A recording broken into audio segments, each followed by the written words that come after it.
ধন্যবাদ। আমরা তো আজকে একটা সংবাদ সম্মেলনের জন্য আপনাদেরকে দাওয়াত দিয়েছিলাম বেলা 4:30টার সময় 11 দলের পক্ষ থেকে। তো অনিবার্য কারণবশত এই সংবাদ সম্মেলন স্থগিত করা হয়েছে। যে কারণে স্থগিত করা হয়েছে সেটা নিয়ে লিয়াজু কমিটি বসেছে, আলোচনা চলছে। আমরা আবারও আপনাদের সামনে আসবো এবং আমাদের সর্বশেষ আপডেট আপনাদেরকে জানাবো ইনশাআল্লাহ। জোটের অবস্থাটা কি আছে?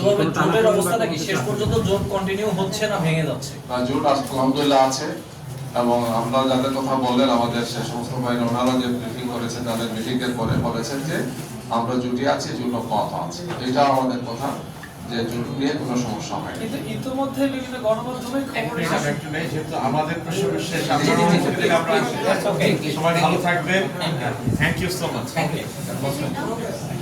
জি, বিষয়টা হলো যে জোট ঠিক আছে, অনেকে কোনো আলাদা সমস্যা করে নাই, যে কারণে ভিন্ন আরেকটি জোটের কথা বলা শেষ করুক ভাই।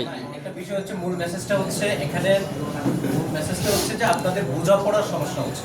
দলগুলো 11 দল, আগে আপনারা 8 দল দিয়ে শুরু করেছিলেন। প্রশ্নটা এরকম যে কারো কারো হচ্ছে বেশি আধিক্যের কারণে বাকিরা হচ্ছে শ্রদ্ধা বা তাদের যে মূল্যায়ন সেটি কমে যাচ্ছে। ফলশ্রুতিতে এই জোট নিয়ে শুরুতে তারা যতটা প্রত্যাশা ছিল এই প্রত্যাশা এখন তাদের কমে গেছে।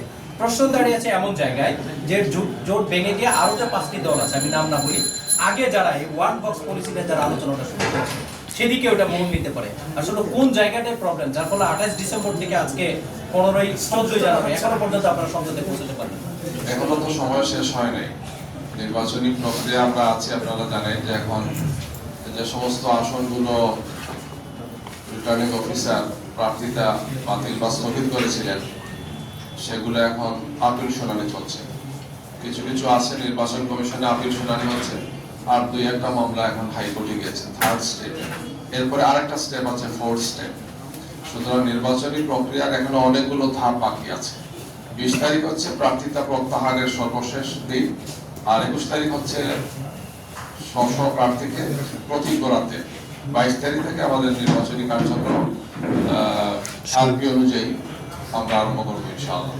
এই জন্য এর মধ্যে ইনশাআল্লাহ আমাদের যে আলোচনাগুলো আছে, যে সমস্ত আসন নিয়ে আমাদের সমঝোতার বিষয়গুলো আমরা এখনো কনফার্ম করতে পারিনি, ইনশাআল্লাহ সেটা আপনারা জেনে যাবেন 2-1 দিনের মধ্যে, সেটা ফাইনাল হয়ে যাবে। এই জোট টিকে রাখার জন্য জামাতের পক্ষ থেকে কতটুকু ছাড় দেওয়া হবে? কারণ আপনারা বলছেন ছাড় দিবেন, যে আপনাদের দিকে আঙ্গুল উঠছে যে আপনারা ছাড় দিচ্ছেন না, যতগুলো আসন দেওয়ার কথা ছিল দিচ্ছেন না, কমে যাচ্ছে।